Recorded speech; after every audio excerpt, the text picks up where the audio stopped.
Kasi nagdidepende yan sa bilang ng views.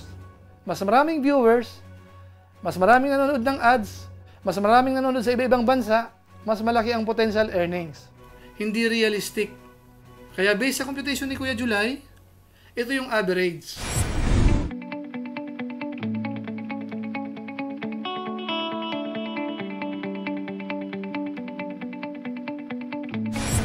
Ayun, nandito na naman si Kuya July. Muli, ito ang inyong katugang na bumabati sa inyo ng magandang araw saan man kayo naroroon. Welcome to my YouTube channel. Muli, ang ating i-discuss ngayon ay continuation pa rin ng mga request ng ating mga viewers patungkol doon sa mga estimated earnings ng mga sikat na YouTubers. Ito yung medyo malapit sa katotohanan. At syempre, hindi natin matatanggihan yung mga request ng ating mga viewers.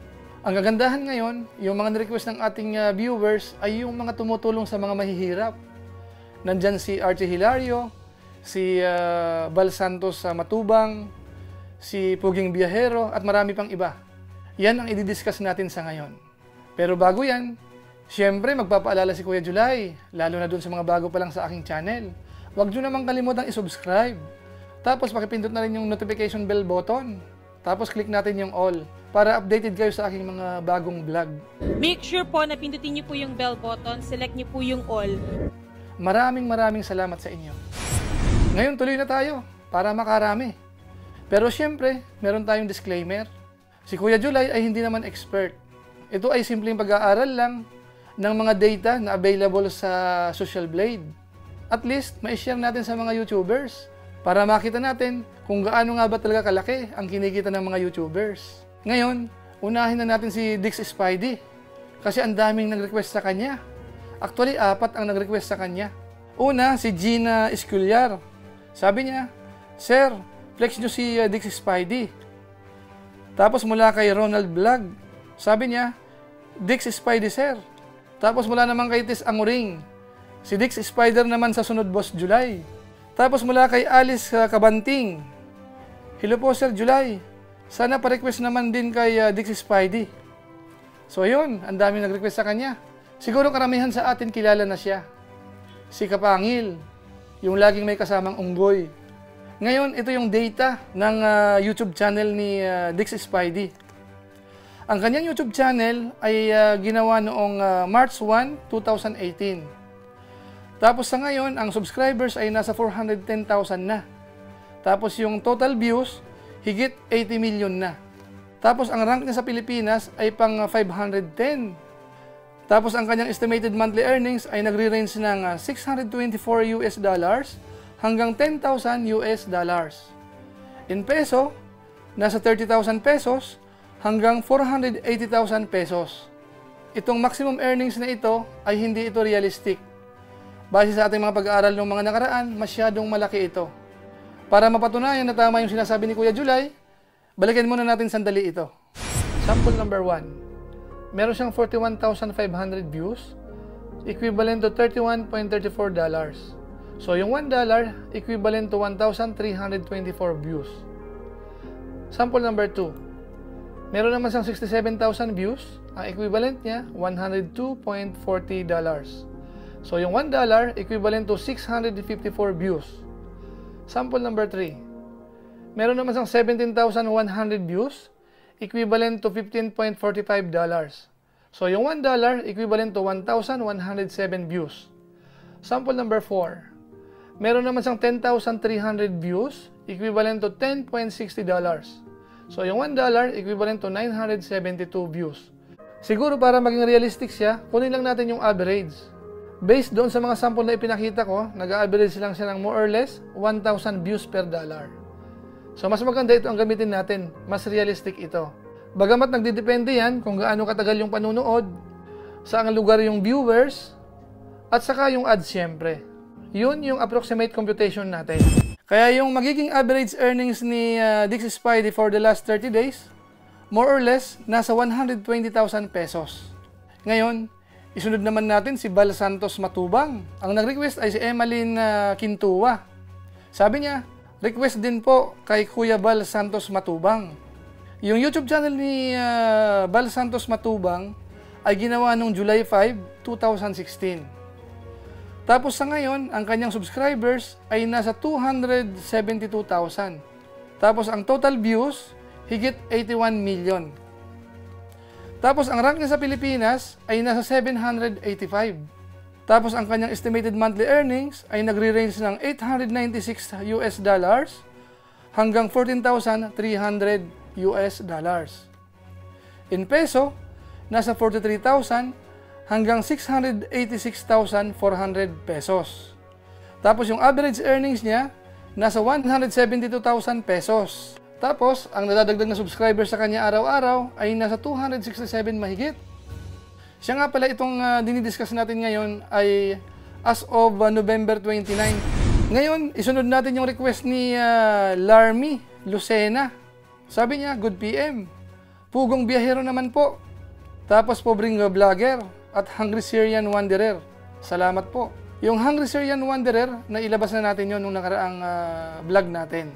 So, ang didiscuss na lang natin ngayon ay si Archie Hilario at saka si Pugong Biyahero.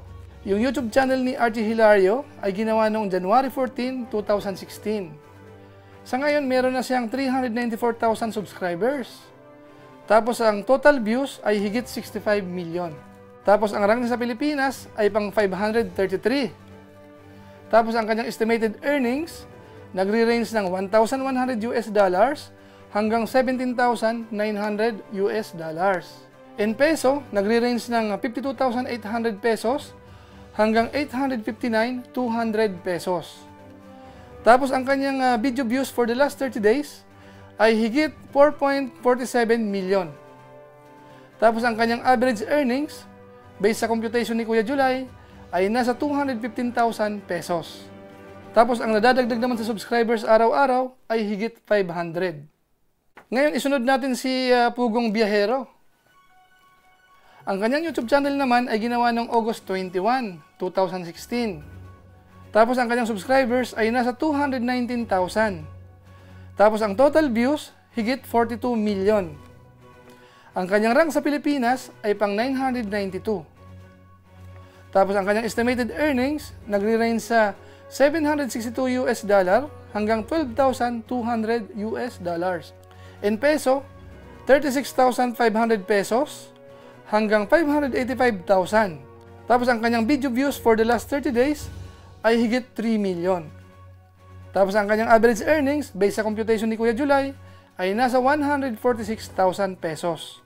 Tapos ang nadadagdag naman sa kanyang subscribers araw-araw ay higit 360. Tapos meron pang request dito, galing naman kay Chris Makapakpak TV. Sabi niya, kay Reed Motovlog din sir. Ang YouTube channel ni Reed ay ginawa noong July 9, 2015. Tapos ang kanyang subscribers sa ngayon ay higit 1 million na. Tapos ang kanyang video views, higit 45 million. Tapos ang kanyang rank sa Pilipinas ay pang 178. At ang kanyang estimated monthly earnings ay nagre-range ng $913 hanggang $14,600. In peso, nasa 43,800 hanggang 700,800 pesos. Tapos ang kanyang video views for the last 30 days ay higit 3.65 million. Tapos yung kanyang average earnings based sa computation ni Kuya July ay nasa 175,000 pesos. Tapos ang nadadagdag naman sa kanyang subscribers araw-araw ay higit 1,800. So medyo marami-rami. So yun yung 5 YouTubers na ni-request. Ngayon, tignan na natin yung summary. Pagdating sa bilang ng subscribers, ang nangunguna ay si Reed Motovlog dahil meron siyang 1.04 million.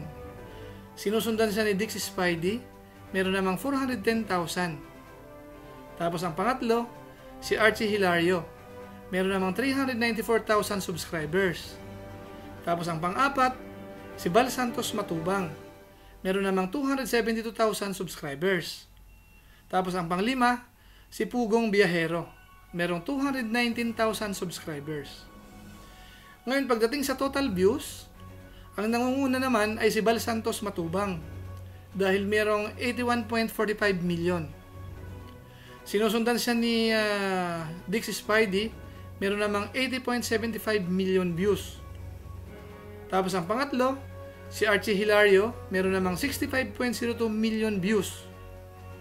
Tapos ang pang-apat, si Reed Motovlog, dahil meron namang 45.01 million. Tapos ang pang-lima, si Pugong Biyahero, meron siyang 42.04 million views. Tapos pagdating sa minimum earnings, ang nangunguna ay si Archie Hilario. Ganon din sa maximum earnings. Ito yung mga data, nakikita naman natin. Ngayon, ang kukunin na lang natin, yung pinaka-average earnings. Dahil itong maximum earnings, masyadong malaki ito. Hindi realistic. Kaya based sa computation ni Kuya July, ito yung average. Ang nangunguna, si Archie Hilario. Merong 215,000 pesos. Sinusundan sa ni Reed, meron namang 175,000 pesos. Tapos ang pangatlo, si Val Santos Matubang. Meron namang 172,000 pesos. Tapos ang pang-apat, si Pugong Biyahero. Meron namang 146,000 pesos. At ang pang-lima, si Dix Spidey. Meron naman siyang 120,000 pesos. So ito yung approximate earnings for the last 30 days based sa computation ni Kuya July. So ang lalaki ng kanilang earnings. Pero kung mapapansin natin, hindi madadaan sa dami ng subscribers. Si Archie Hilario o si Kapobre ay hindi pa ganun kadami yung subscribers compared doon sa iba. Pero pagdating sa earnings, mas marami siya. Kasi nagdidepende yan sa bilang ng views. Mas maraming viewers, mas maraming nanonood ng ads, mas maraming nanonood sa iba-ibang bansa, mas malaki ang potential earnings. Kaya ganon.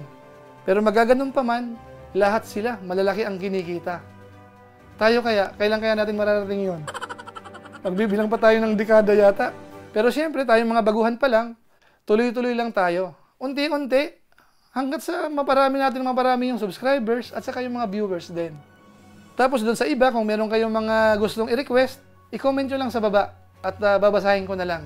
At kung loloobin, pwede natin isama yan sa mga susunod ko pang vlog. So siguro, hanggang dito na lang muna. Pero bago tayo magtapos, meron uling isa shoutout si Kuya July. Baka naman po pwedeng suportahan natin. Maraming salamat sa inyo.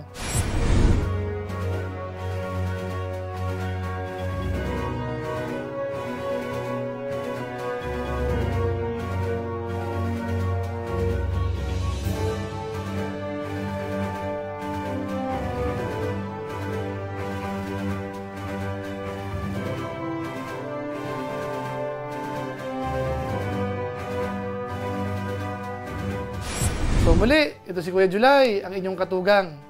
Napansamantalang nagpapaalam muna. Abang-abang na lang uli sa mga susunod ko pang vlog. Maraming salamat sa inyong pagsubaybay sa aking channel.